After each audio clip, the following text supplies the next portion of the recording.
We kind of been talking for the past couple of weeks about the entire, I don't want to say fiasco or fallout, but the entire thing about the One Caribbean Festival and the fallout that then happened. The refunds, the and the liability, and and who's everything. going to sue who. There's a lot going on with that. But and you mentioned that you mentioned you're a blogger, and one of your few recent blog posts spoke about like how to manage a crisis. And what does that say? And then in terms of all of those things that happened with the festival, what does that say about our standards, our industry standards of how we do things, not just artistically, but administratively, right?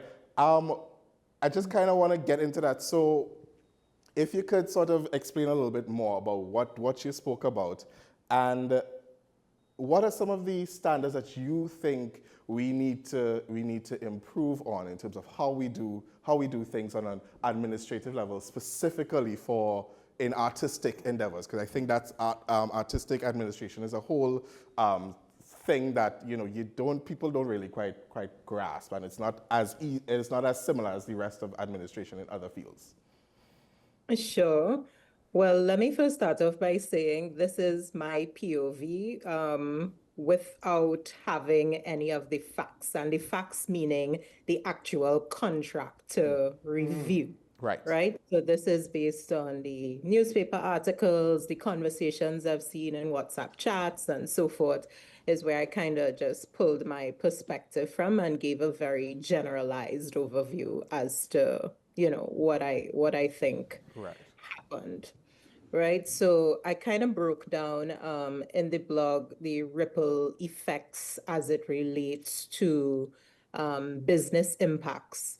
So one of the points was brand equity erosion. So, festivals build and invest year after year after year building trust. So that's one cancellation that is so huge, it could tarnish the reputation of the promoter. It could damage the credibility of the artists themselves. It undermines the festival's ability to attract international sponsors. So all of that comes out of the brand equity erosion. Another business impact could be the financial losses and contractual gaps. We've all seen the cost involved, right? The cost involved to be five-star right now. So with those costs, you have the direct costs of refunds, production expenses, especially for the lady who kicked over the thing on stage, and wasted marketing spend, right? Then you have the indirect costs, the loss of sponsorship renewals and diminish future ticket sales, possibly. And the root issue was the weak force majeure clauses. So people need to look more at the contractual obligation as it relates to the possible financial losses, and sort of tighten that up in a way to safeguard themselves, right? Themselves meaning the promoter. We have artist-fan covenant broken. So what does that mean? Fans don't just buy tickets, right, to a show.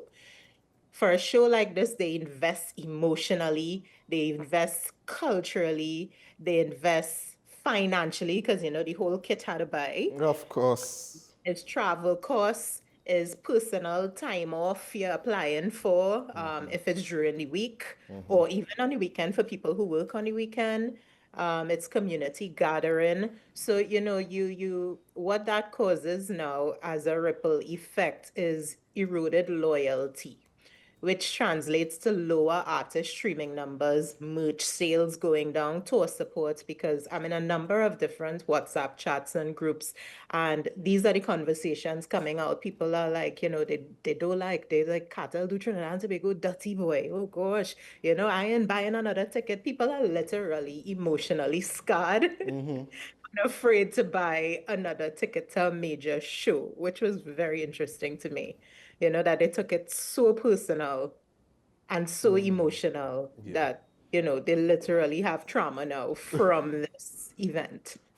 And the last ripple effect that I identified was perpetuating industrial stereotypes. So last-minute cancellations reinforce the harmful narratives about Caribbean unreliability. This now makes it harder for legitimate regional artists, or I shouldn't say legitimate because he was legitimate, but to secure global bookings or receive advances, right? So there is that industry stereotype that continues to perpetuate that Caribbean people are not reliable. So, For sure. yeah. Yes, I mean, all of those things, the last point about the reinforcing of the negative stereotypes of us, that really caught my eye because, you know, some people may have a certain perception when you're not engrossed with the people or you don't really know them. You can kind of go off of negative stereotypes of those people and then make a judgment without giving a fair chance.